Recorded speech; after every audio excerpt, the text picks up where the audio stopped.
Welcome in, everybody. It's the post-Belmont Stakes edition of It's Official. Jeremy Plonk, Jeff Siegel with First Bet and Express Bet. Jeff, Triple Crown now in our rearview mirror. We've got a lot of great racing around the planet this week, and summer season's just around the corner. So we put one behind us, but we've got a big year still left. Yeah, we got the first half in. Now the second half. A lot of halftime adjustments here for the connections, trying to figure out where they should go now, especially with the 3-year-olds. There are so many good 3-year-olds, and that division is really open for taking. And we're going to find out a lot about these colts into the early summer and then late summer, and then maybe into the fall as well. So that division is completely wide open, as is the filly division for 3-year-olds. And the older handicap division, we're going to get some competition there as well. But it really does look like we're going to have a heck of a second half of the year. Well played in the first half. Let's see if we can do it in the third and fourth quarters.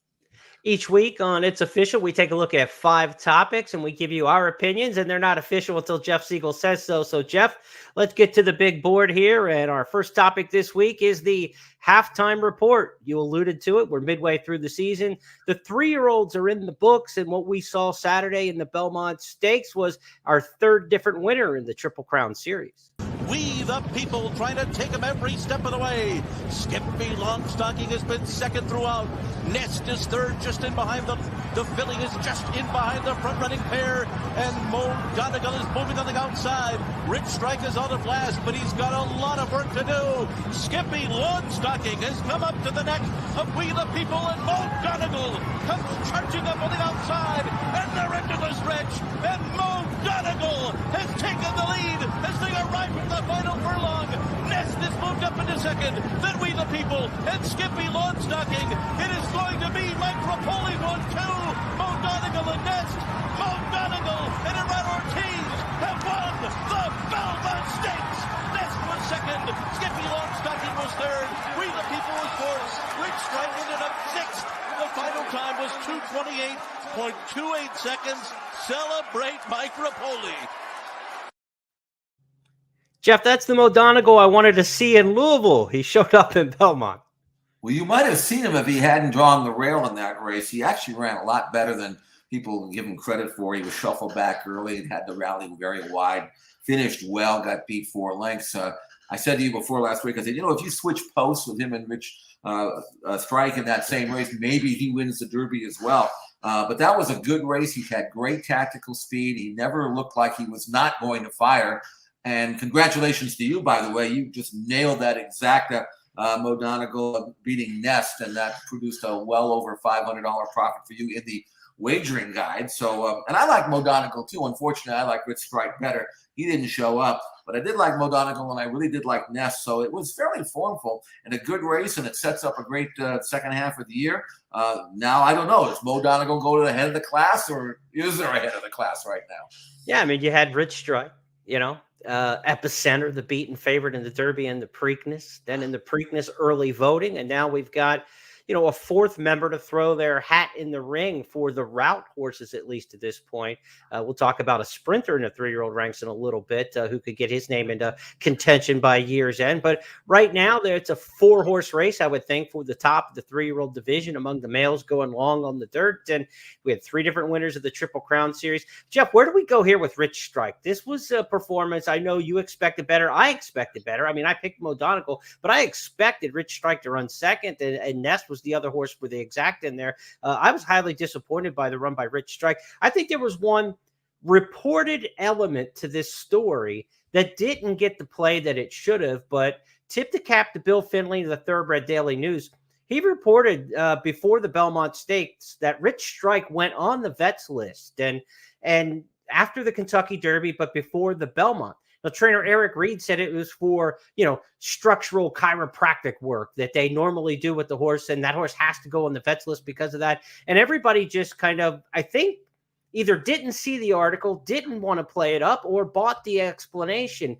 But this horse ran so much poorer than he ran in Kentucky that makes you wonder. I mean, I know some horses don't like the 1.5 miles. Some horses don't like Big Sandy. This could be a one-hit wonder, but he ran too good in Louisville to accept that performance last Saturday.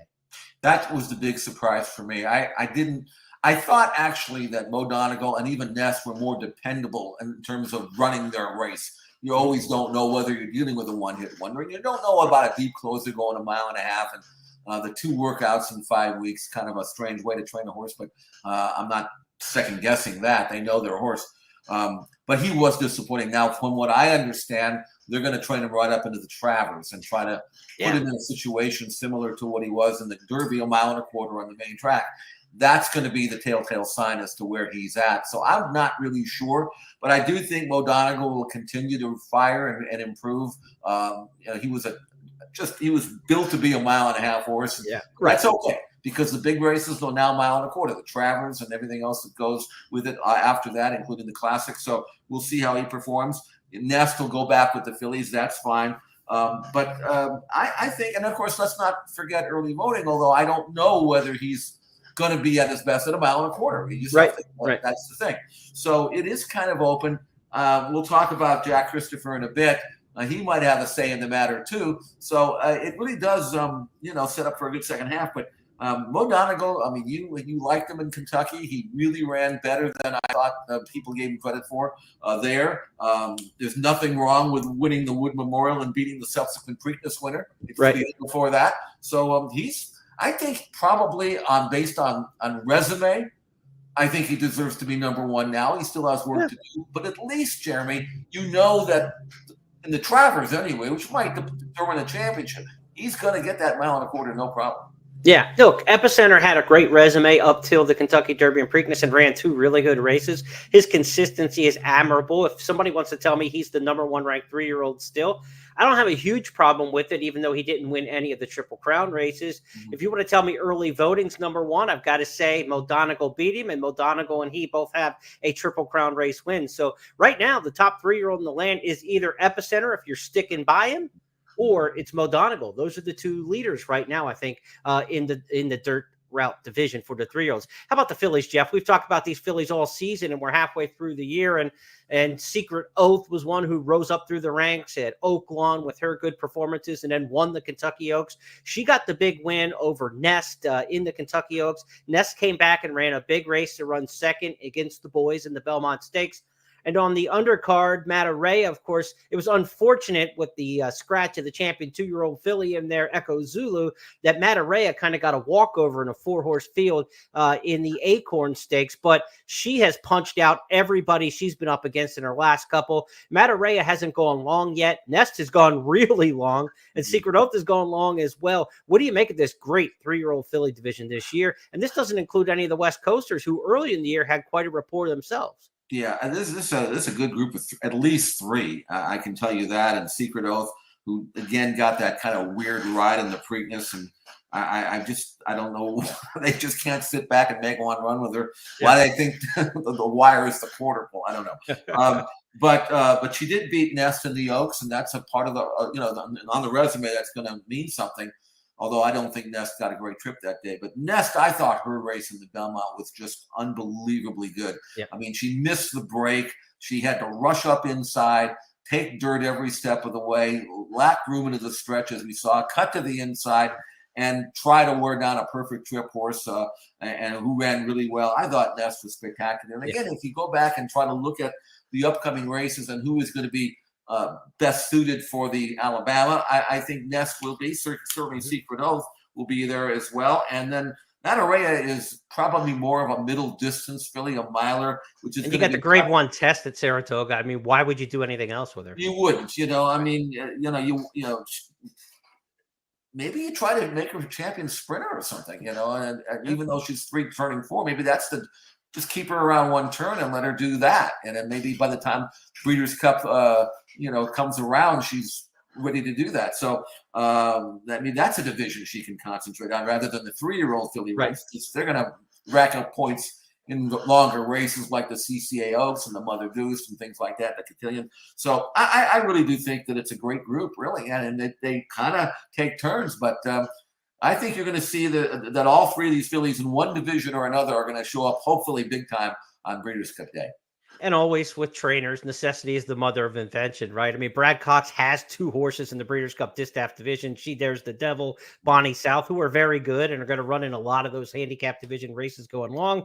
Filly and Mare Sprint for Matarea would look awfully good, and we know she can win at Keeneland. She won their sprinting in the Beaumont earlier in the spring. Breeders' Cup back at Keeneland in the fall. The TCAs at Keeneland. I mean, it just kind of it makes sense to me that they keep Matarea going short. I think the championship for the 3-year-old fillies will go between those 2 long distance mares, fillies. And I think right now Nest is better than Secret Oath by just a little bit. But Nest, I think, has had a really, really good spring run here, even though she was upended in the head-to-head matchup in the Kentucky Oaks. You can make that argument. Let's go to our second topic on the big board this week. 2 Jack City. There were 2 Jacks going this weekend at Belmont Park. Let's see which one won easier. Let's go back to back. First off, it's the Woody Stevens, and the first Jack attack is from Jack Christopher. Jose Ortiz took a peek back on Jack Christopher, who has now taken over the lead. Jack Christopher willingly opening up here on the field. Jack Christopher passes the 8th pole, and he is pouring it on here. He is going to stay undefeated. Oh, Woody himself would appreciate this effort. It is Jack Christopher winning the Grade 1 Woody Stevens Stakes in 1 minute, 21 seconds. And if you like that, Jack, maybe you'll like this one even a bit better. Jackie's Warrior the day before in the sprint ranks. And it is Jackie's Warrior, and he's pouring it on here in the stretch. Jackie's Warrior with a 7-length lead. This is the Grade 2 True North, but it's a Grade 1 performance again by Jackie's Warrior. He won by 5, and the final time, 1 minute, 15 seconds. So, Jeff, you got 2 Jacks to evaluate. First up, Jack Christopher. What'd you think of that performance?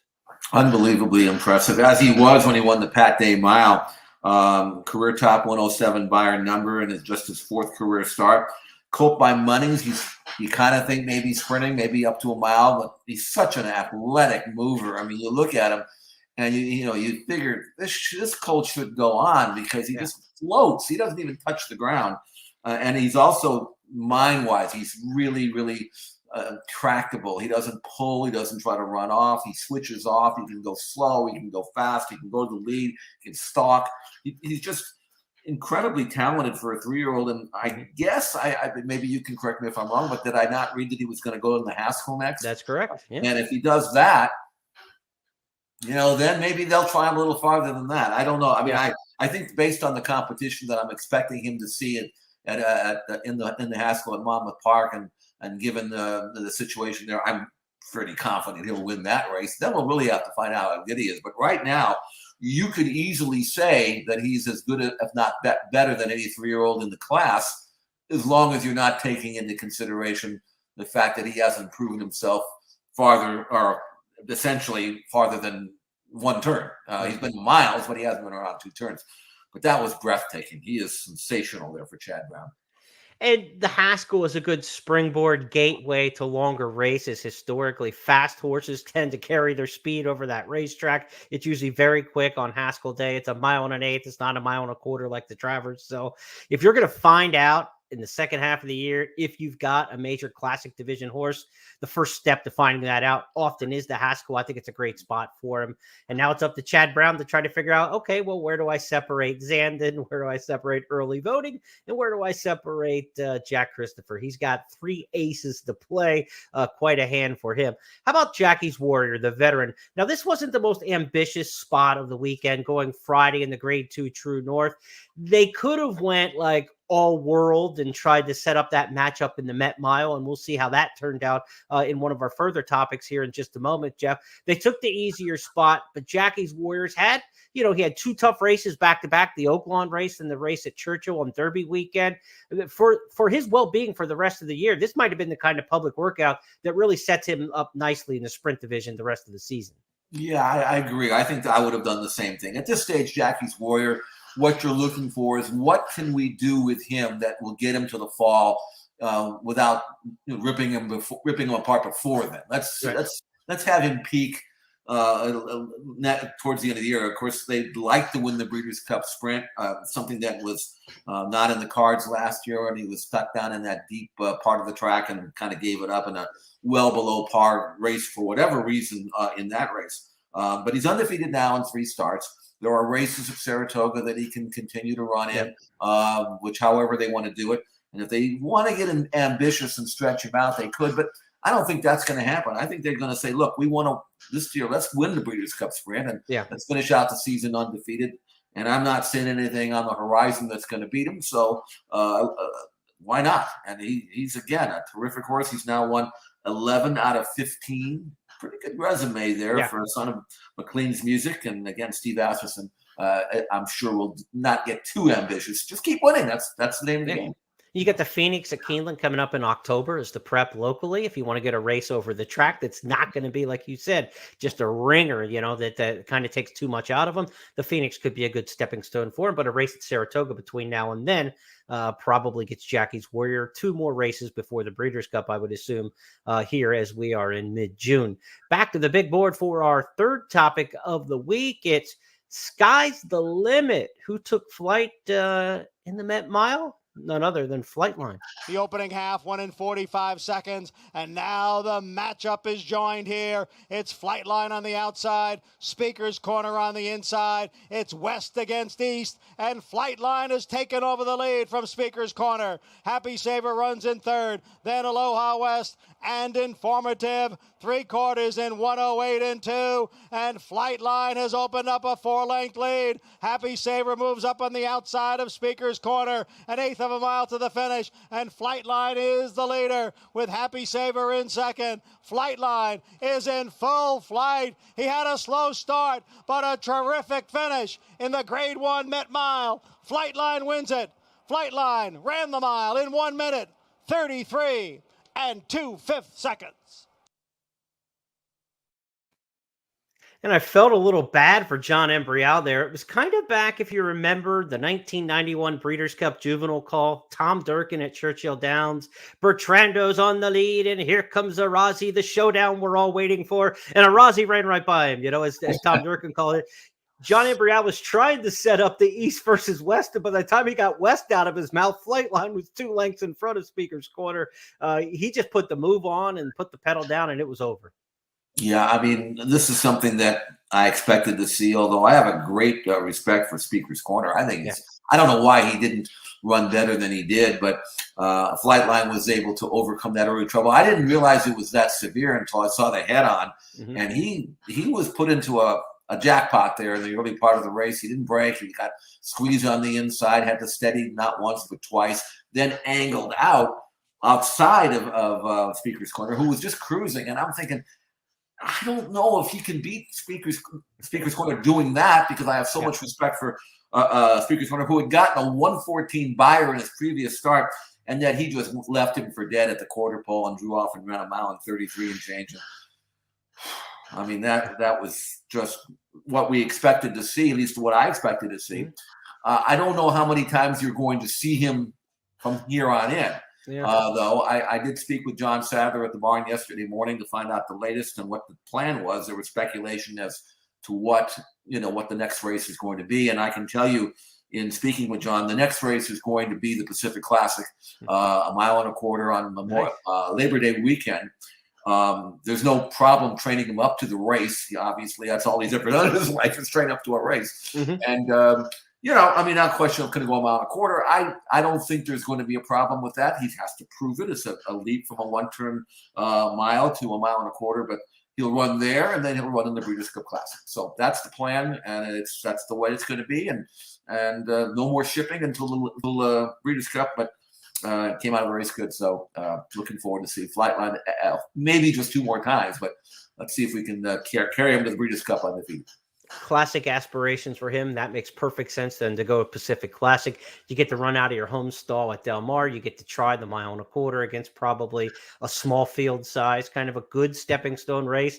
Find out, can we check the box first 1.25 mile? Yes, and then we'll try to check it against a deeper and more talented field, perhaps at Keeneland. But John Sadler's had Breeders' Cup Classic success in recent years with Accelerate. This is a far more talented animal than Accelerate, and that's no knock on Accelerate, but we know Sadler can get one to the Breeders' Cup Classic and get to the winner's circle. What a just phenomenal set of 4 past performances he has on his resume now. If he gets the next one in the Pacific Classic as expected, let's cross our fingers, right? I mean, it's a long time between drinks of coffee with this horse. We got to get him there. That's probably the biggest challenge. But he is one start away, perhaps, from a fantastic appearance in the Breeders' Cup Classic. Jeff, you think 1.25 miles is within his scope? I would be suspect about that unless I hadn't watched him train his whole life. I have a horses in John's barn. I see this horse every day, and he's so laid back. I mean, he does as fast as he is. He's such a tractable horse. He's one. He's kind of like what Jack Christopher is. Whereas you can go as slow as you want. He never pulls. He never runs off. You can do this to him, and he drops his head. You can do this, and he accelerates on a dime.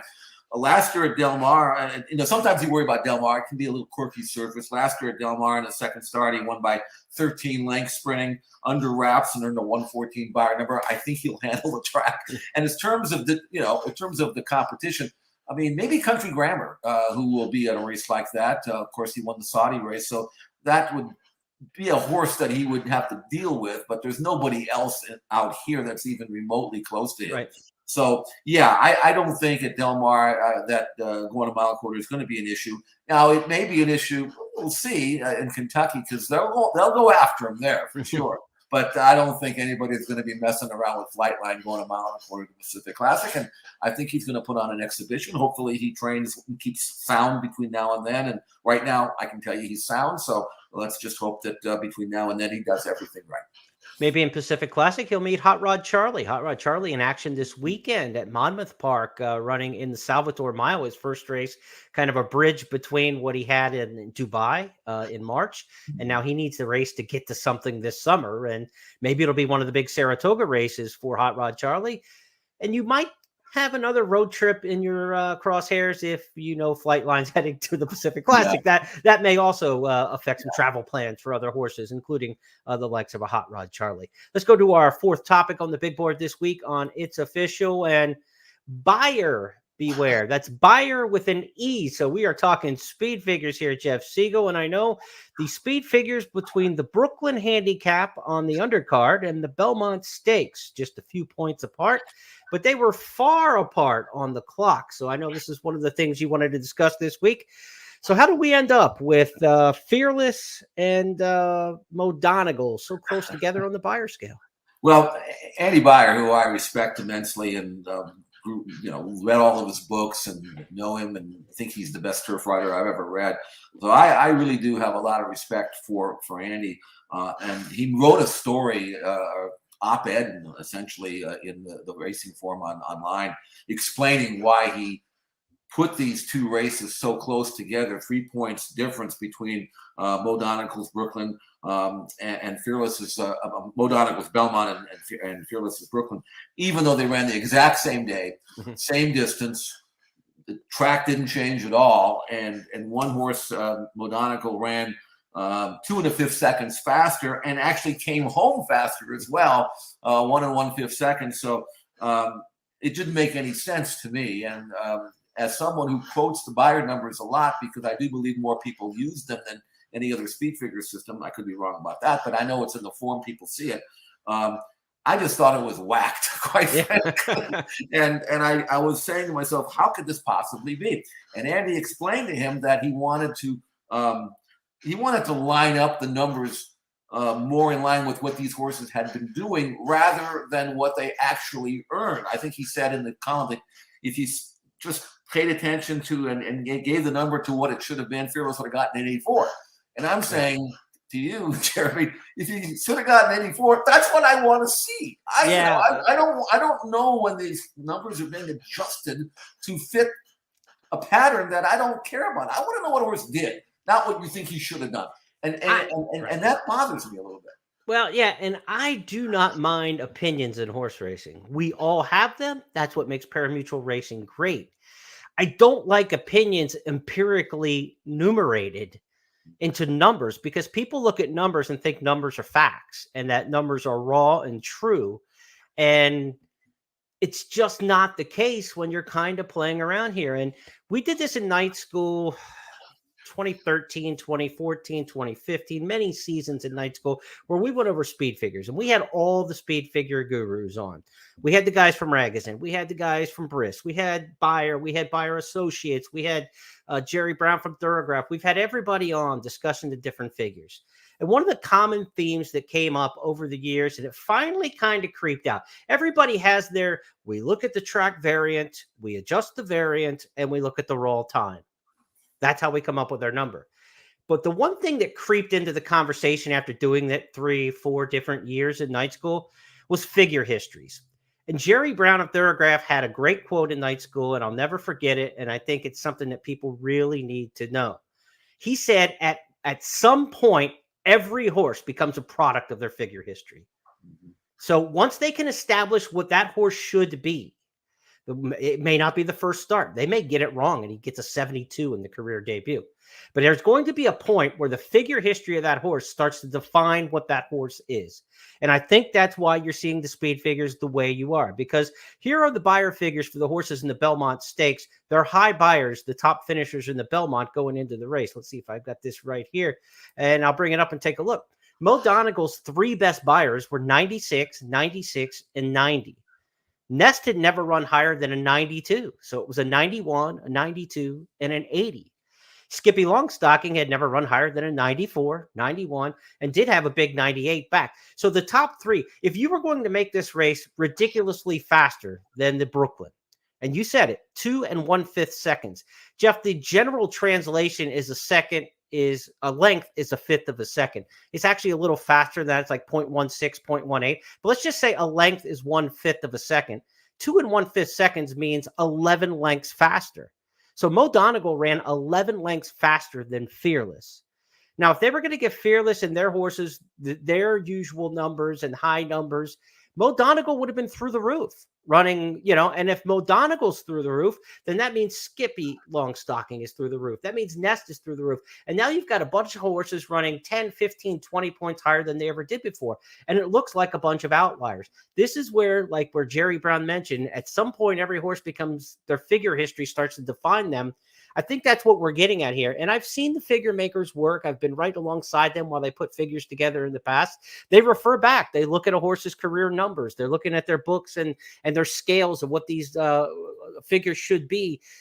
Sometimes it just becomes self-defining then. And that's the part where I kind of like, if you ran really fast, just tell me you ran really fast today. And if you ran really slow, tell me they ran really slow. And I'll figure it out as a horse player. I don't like we're trying to paint a picture with numbers. I don't like that. Well, especially since you're arbitrarily boosting it for no real reason other than, as you pointed out, the previous numbers were similar. But Fearless, this was a 1.5 mile race.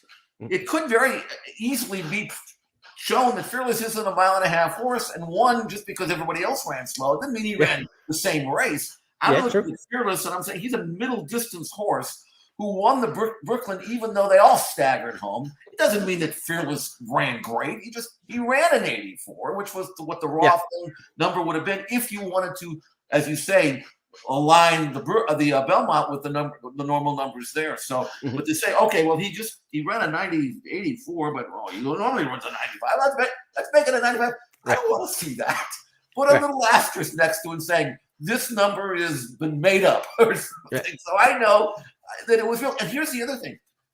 I don't know how often they do this, because you don't know how often they adjust arbitrarily adjust a number. I don't know. I'm looking at the numbers. I assume they earned it. But if they're doing this for this race, how many other races could they do that for? I don't know. Which to me allows me to say, maybe I don't trust them as much as I used to.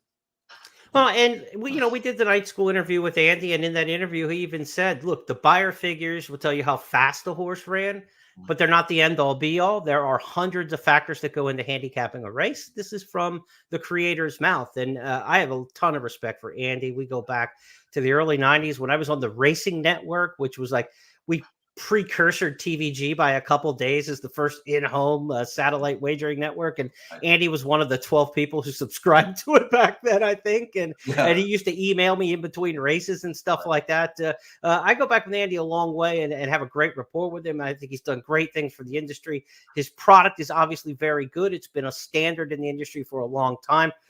I just like you, I would just wish it was just a raw, hard number and let us figure out as handicappers and horse players the differences between, was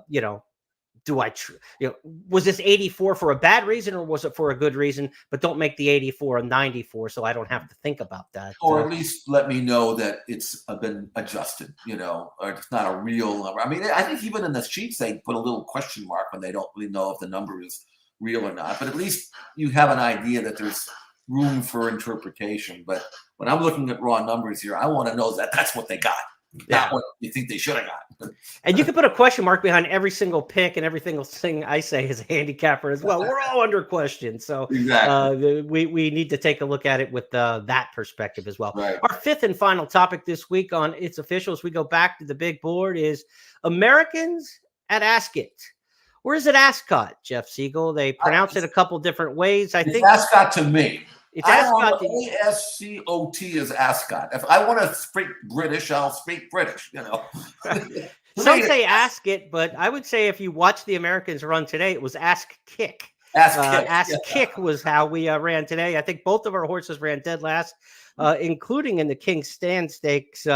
A surprisingly bad performance from Golden Pal. Jeff missed the break. It was a long loading process. There was still a horse behind the gate when the starter just said, the hell with it, we're going. Right. They didn't even load one of the horses. Irad Ortiz caught off guard. The horse didn't break well. Then he spent the first, furlong trying to make up for that difference. And then he was spent and emptied over the last 3 furlongs and ended up last in the King's Stand Stake. There was a time not that long ago where we thought nobody could touch Golden Pal in a turf sprint. He got touched by all of them today. Well, now he's gone to Europe 3 times, as I noticed. He ran second in the Norfolk as a 2-year-old. But even that, I think, you might have said he didn't run as well as he certainly proved to be capable of doing. Yeah. Then he ran in the Nunthorpe, I should say, at York last August. Broke well, made the lead, and just got run over in the final 1/8 of a mile. That was disappointing. And then we have this race where he breaks bad. There's no question about it. He broke in the air and was off slowly. Moved up, but he was off the bridle after 3 furlongs, waved the white flag, and just stopped, And you look at Golden Pal, Jeremy, and we've all been overwhelmed with some of his brilliant races, for sure. Wesley Ward has called him the best colt he's ever trained. And then you look at, I'm trying to be critical looking at his form in Breeders' Cup Turf Sprint. He won that race by a length over Lieutenant Dan. Now, I know Lieutenant Dan because he's a California-bred gelding. I don't think he's world-class. That's just me. But I picked Lieutenant Dan to upset that day. So right. You're peeling off wounds. Right. And then he won the Woodford against Extravagant Kid. He won the Quick Call, beating Omaha City and Jackson Traveler.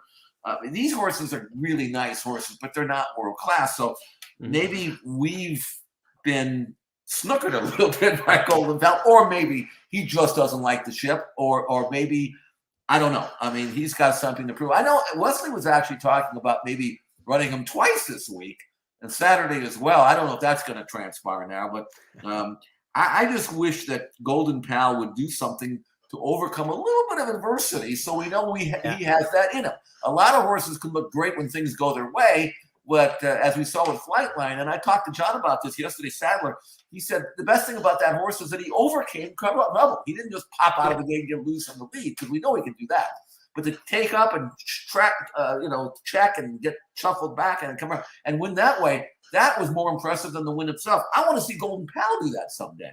In the meantime, however, the horse that beat him is a really good horse from Australia, Nature Strip. Nature Strip is an 8-year-old gelding who's won now 21 races from 38 starts with 7 seconds.